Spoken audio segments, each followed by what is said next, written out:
Hello, friend. Welcome back to Reignite Your Soul, and welcome to day number 1 of the 10 Days of Self-Love Challenge. It's going to be so epic, and I'm so excited that you're here. And as I told you guys, this is not going to be your typical self-love challenge that you're probably expecting. I'm not going to be telling you to go take a bubble bath, to relax, taking time for yourself, lock the kids away for a little bit, maybe go to the gym, get a massage from your hubby for Valentine's Day, or go in the mirror and tell yourself that you love yourself and you're beautiful. I'm just kidding. I will probably tell you to do that last one because you are beautiful and saying it in the mirror is super powerful. But it's not going to be like that. So we're going to get a little bit nerdy here, so bear with me. It's super important for me to share the reason why you are doing the things you're doing. Because how the heck are we expected to change things that we don't even know are happening? So did you know that you have about 60 to 70,000 thoughts per day? That's a lot of thoughts, right? And about 90% of those thoughts are the exact same thoughts that you had yesterday. Like, what? That's freaking insane, right? When you think about it, you're probably like, no way, like that's not me. But chances are, if you think back to when you got up this morning, you probably woke up the exact same time, you woke up on the exact same side of the bed, you went through the exact same morning routine. You walked to the bathroom the exact same way. You brushed your hair the exact same way. You brushed your teeth with the exact same hand. You had breakfast the same way. Maybe you skipped breakfast. Maybe you're rushing out the door because that's your normal way of doing things. You went to the exact same job the exact same way. You went with the exact same coworkers you see every single day. You had lunch the exact same way. You went back to work the exact same way. You came home the exact same way. And then you went through the exact same routine when you got home. You had dinner.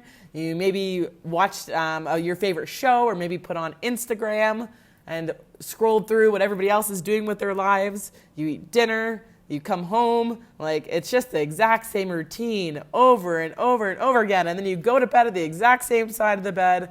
And then you wake up and do it again. Like, what?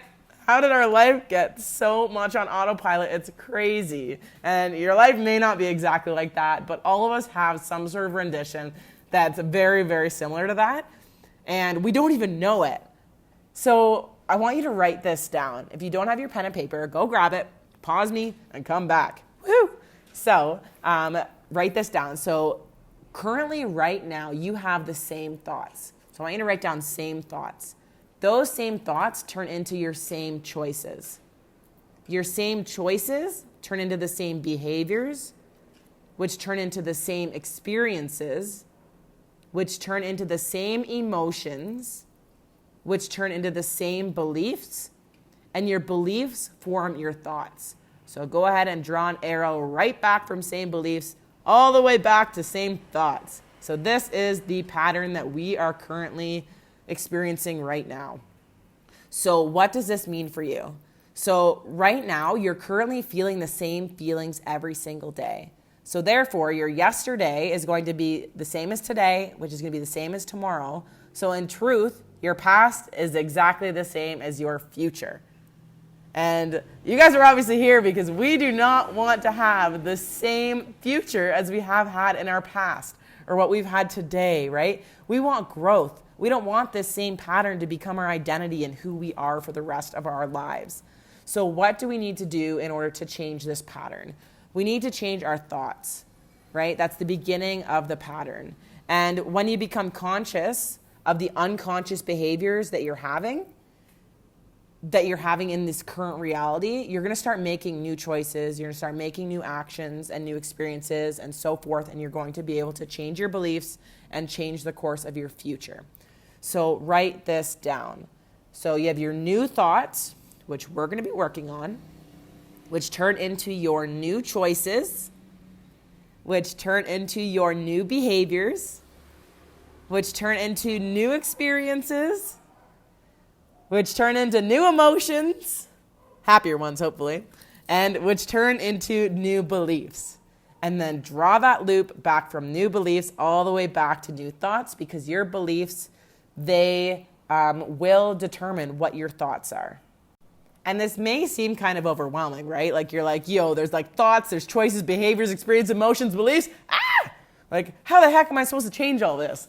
But the key thing is we only need to focus on the thoughts, and the rest is going to work itself out, which is amazing for us, right? So I want you to write this down as well. So your thoughts plus an emotion plus repetition equals a belief. So I want you to circle an emotion. Circle that emotion, right? So when people say like, oh, like, why don't you just change it? Like, why don't you just change the fact that you want to love your body more? Just change your thoughts. Like, come on, like, it's not very hard. Just change them.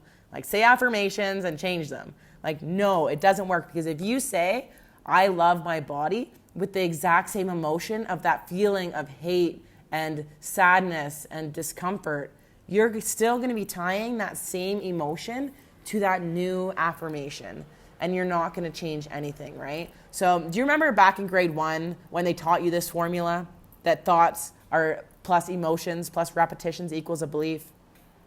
Do you remember that? You don't remember that? What? It's because they didn't teach it to us. How amazing would it be if they actually taught us that? But you know what? I don't blame them, because I wouldn't want all of us being epic as fuck humans, right? Like, they don't want that. And don't worry, once you understand this all, it's going to completely blow your mind. Like, I freaking got you, boo. So it's super important that you know what your current beliefs are and where they came from, so that you can begin making those changes. So I want you to write brain on your page. B-R-A-I-N, brain. And I want you to draw a peanut. I'm just kidding. I don't know how to draw a peanut. Just draw like a little oval and write conscious mind in that little peanut. Perfect. And then draw a big circle and draw subconscious mind. So your subconscious mind is actually the bigger operating system of the two. Your conscious mind is what we can actually do consciously, right? And a lot of the time, especially if you're a woman, we somehow think that multitasking is a cool AF thing to do. So we try putting so many things into that little peanut that there's no wonder why we have a freaking peanut brain, and sometimes we have squirrel brain, right? But when you realize that the bigger operating system is actually your subconscious brain, imagine what's going to happen when you can get those beliefs that are stored in your subconscious brain working for you toward what you want to achieve in life, instead of working against you. That's going to be freaking awesome, right? So that's exactly what I'm going to show you how to do. Okay, so let's reverse back even further from all the way when we were born up until about 7 or 8 years old. Okay, so this is when our subconscious mind was most malleable to the beliefs that we brought in. And if you can think, like when you were 1 to 7 or 8 years old, if you didn't have that conscious mind to filter whether this belief was good for you or whether your belief was not good for you, this just means that we're all just products of our environment. So if you think back to your environment from when you were born to when you were 7 or 8 years old, who were the people that were influencing your life? And what was the type of life that they were living? This means that we are basically destined to have the same future as the people that were molding us. So if you think back, like your parents, your mom, your dad, your grandparents, your teachers, they all had so much influence in your life and you didn't even know it. So you had no choice whether to pick up these beliefs. But now that you know and you have your conscious mind working for you, we can filter back and go back and choose whether those beliefs are serving us or not. So think back to when you were that young. Like, you had different teachers, you had different kids in your classroom that were saying things, tearing you down, being mean. They were instilling this fear of judgment, this fear of failure, this fear of not being enough, this fear of not being special enough, this fear of being unlovable. And I want to remind you guys that these are all so normal. They're so normal because everybody went through that phase of being 0 to 8 years old.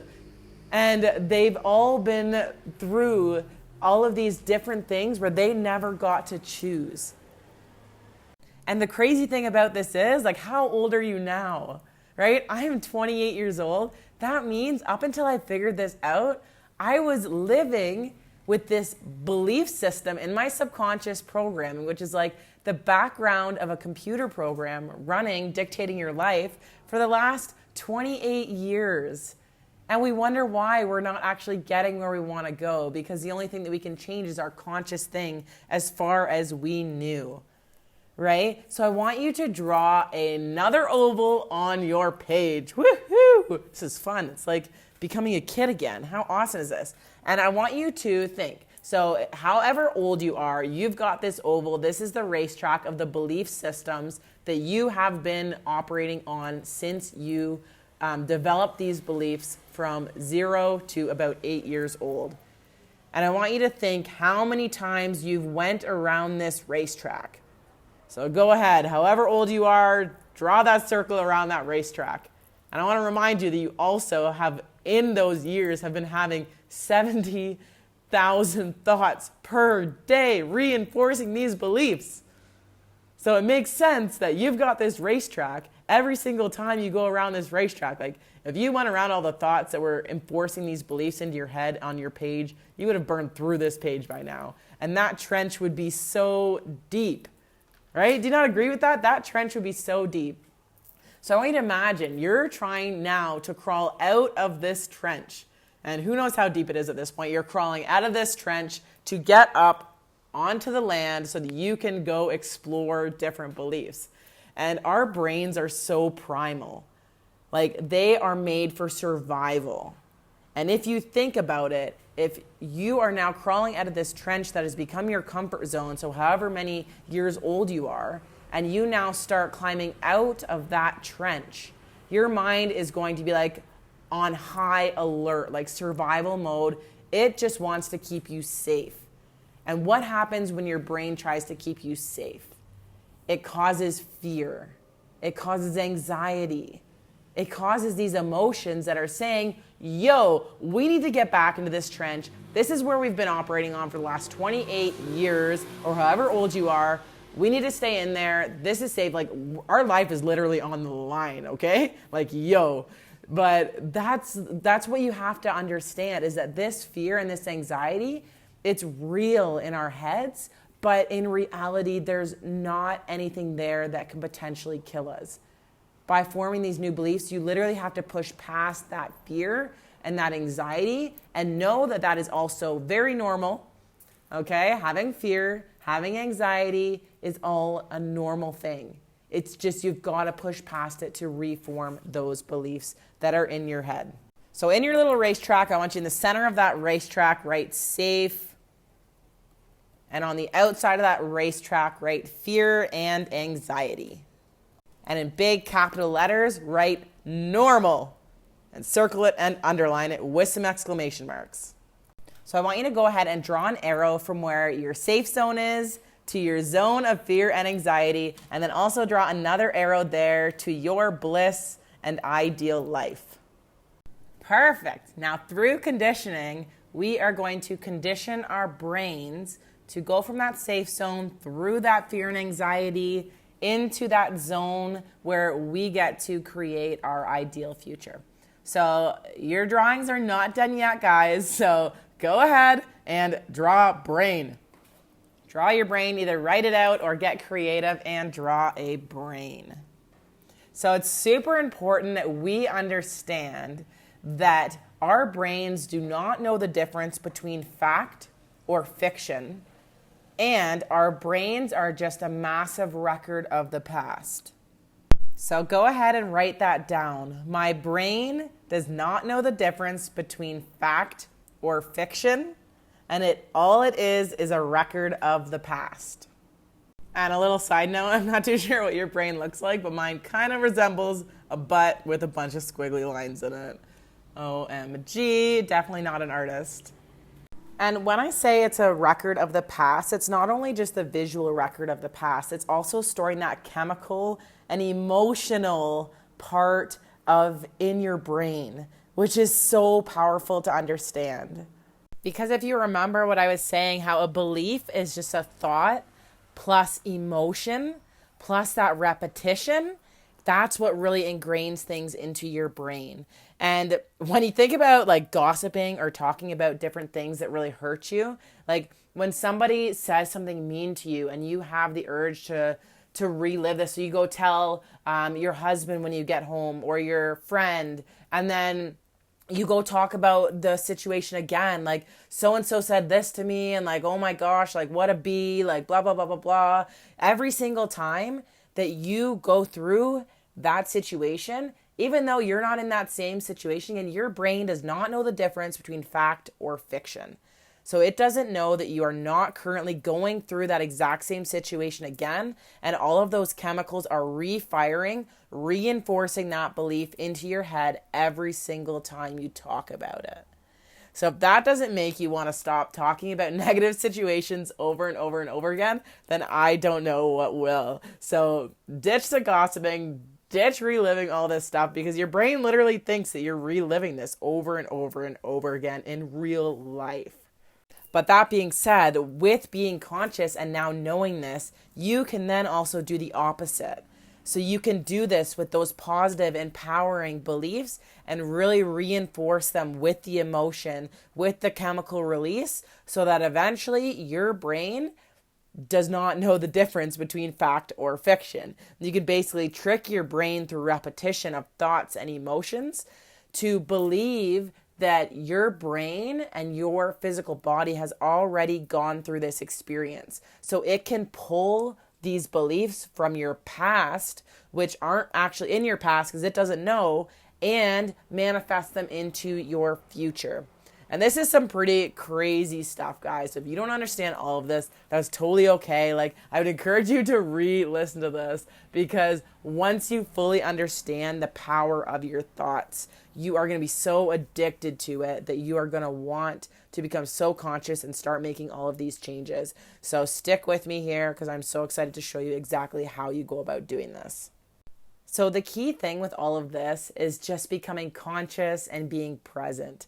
There's no such thing as perfection in this. We could literally drive ourselves crazy thinking about how everything we're doing is either affecting us negatively or positively, right? So the first thing is just becoming conscious about what your thoughts are in your head, what emotions you're feeling, and what you're doing throughout your day. So your first task for today is just going to be to really start thinking more about what you're doing on a day-to-day basis and drop the autopilot. So to do this, you're going to check in with yourself minimum 10 times today. And this is something that you want to be doing ongoing. This isn't just a one-day thing. You're going to continue to do this over the course of your days. So it's called the 3-step process. And you're going to check in with yourself minimum 10 times a day to see how you're feeling. And a lot of the time, like sometimes you'll be in this bitter mood, and you've been in this mood for probably over an hour and you haven't even really realized it until somebody points it out, or you just finally realize, you're like, holy crap, I've been pretty crummy for so long and I haven't even really noticed until now.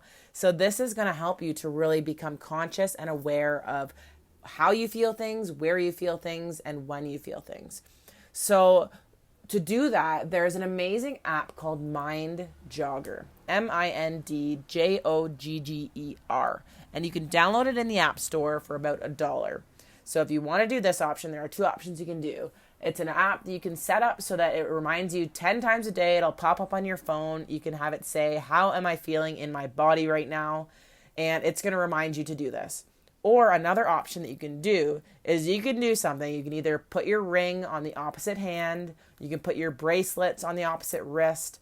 You're going to do something that's going to trigger your mind, that feels weird to your mind, so that you think about that thing. So throughout your day, whenever you think about, oh my gosh, my ring is on the other hand, like it feels so weird, you're going to do the 3-step process and check in with yourself. So I want you to write this down.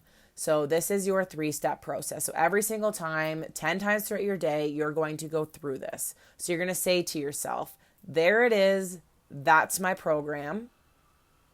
I feel it here. It feels like this. Thank you for releasing this. I love you. I love you. I love you. And this could be either a good emotion or a bad emotion. Okay? So it could be either. And you're just acknowledging it. You're not resisting it. You're just acknowledging it. So there it is. That's not me. That's my program. I feel it here. So the location that you feel it, some people might feel it in their chest. Some people might feel it in their throat. Everybody's going to feel this different. So it's really becoming conscious of what it is for you. I know for me, I always feel it in my chest. That's where I feel it most. And then you're going to say, it feels like this. So you're just going to describe it. Like, what does that sensation feel like to you when you're feeling that emotion? For me, it usually feels like heaviness. It feels like my cells are like shaking. And then you're going to say, thank you for releasing this. I love you. I love you. I love you. And that's what you're going to do. So you're going to do that 10 times throughout your day. And the key thing with this is that you're sending it love, right? You're acknowledging, you're becoming conscious of like where you feel this emotion, what it feels like. And you're acknowledging that your body is only doing exactly what it's been conditioned to do over and over again for your whole life so far. Its whole job is to keep you safe and in your trench. So it's doing an amazing job at doing what it's supposed to be doing, right? And it's important to make sure that you're not resisting it and to make sure that you're thanking it and sending love to it. So consciously think about that emotion that's in your body and send love to it. Love is always going to win. And the key thing is that you're just becoming aware of it because your emotions are there to guide you. If it's a positive emotion, you're thanking it because you're like, yo, like, thank you for leading me in the right direction. If it's a negative emotion, if it's that fear, it's that anxiety, you're saying thank you for releasing this because it's trying to teach you that you are not somewhere where you should be. There's some misalignment there and you need to make some changes in order to continue on that path to find that alignment and find out what truly lights you up and where your happiness is. So this is your task for day number 1. So you can go through the 3-step process, minimum 10 times today. Check in how you're feeling, where you're feeling it, and what you're actually feeling in your body. And record it on the sheet that you will find in the Reignite Your Soul Facebook group in the unit section of the Self-Love Challenge. And just to recap everything that we went over in this podcast, we basically went over how badass you are and how incredibly powerful your brain is when you can get your brain working for yourself. And also to remember that this is not going to happen overnight. So just take it day by day, moment by moment, and follow through this course and start implementing, taking the actions that it takes. And you are going to be so amazed at the changes that you make over the course of the next year, 2 years, 3 years. This is a long-term game. So remember that. You're doing absolutely amazing. Keep that open heart and really just go forward with this, doing your absolute best. And don't forget to friggin' have fun. Like, life was made to have fun. And why is everybody being so serious anyway? Like, this whole adulting thing is kind of getting old. So let's frickin' lighten up. Let's just do our absolute frickin' best. And let's frickin' rock this. You can so change your thoughts. And I'm so excited for you to hear how this course absolutely changes the rest of your life moving forward. So keep being you. I love you. I believe in you. And we will see you on the next episode. Bye.